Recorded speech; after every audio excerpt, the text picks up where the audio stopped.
Hello, and welcome to this month's edition of Experimentation on YouTube, Science Making Sense. It creeps up on us.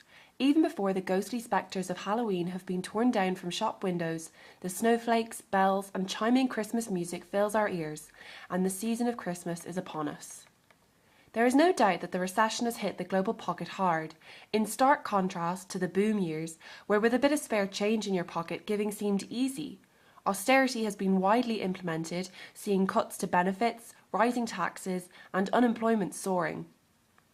With Christmas being the peak season for the public spend, are we still giving as much as we were in years gone by? Altruism is the principle of concern for the welfare of others.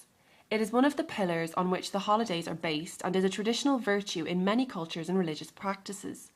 Christmas in particular is celebrated in the likeness of Jesus Christ, who is seen as the selfless giver. In short, altruism is the opposite of selfishness. Altruism, however, is a topic of some controversy. Even at Christmas, we may give presents, but we also receive them. We've even created a holiday hero for the purpose. The main argument against the reality of altruism is that we always do something for the purpose of gaining something later on. In other words, altruism is reciprocal.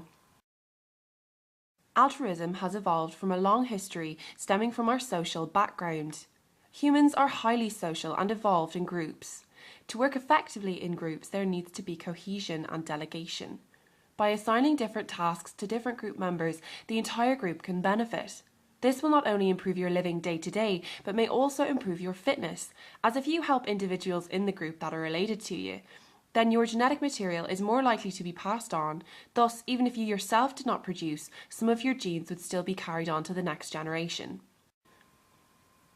This behaviour is not reserved for humans alone, and indeed some of the best demonstrations of altruistic behaviours can be seen in insects and leads to a particularly interesting brand of selection known as kin selection.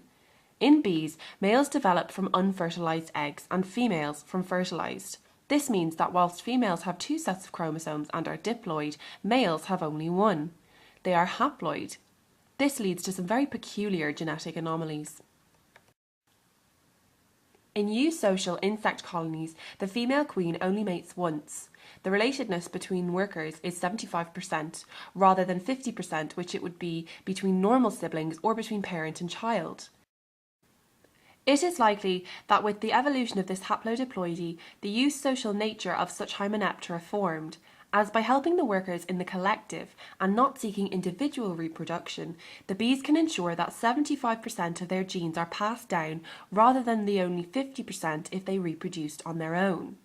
Despite the fact that haplodiploidy is reserved for bees and wasps rather than ourselves, altruism can be seen in human behaviours as well. Tipping, charity, and environmentalism are great examples.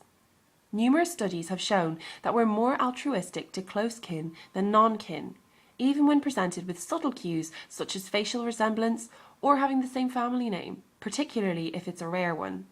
Individuals who do volunteer to help their fellow man have been shown to reap rewards in later life, with adults reporting significantly higher scores in life satisfaction and will to live, and significantly lower scores on depression and anxiety. It seems the problem with living a truly selfish life is that you do not have people who depend on you, and similarly, you do not depend on people, a concept that by definition seems highly unsocial. Perhaps then altruism, in whatever way it is found, revolves around our constant need for our own collective. Although the jury is still out as to whether altruism in its truest form can ever really be achieved without some other selfish motive, with global morale at a sickening low, many consumers will have little choice but to cut down their Christmas spend.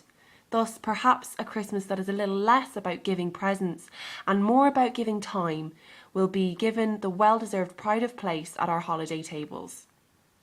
This has been Experimentation for Science Making Sense.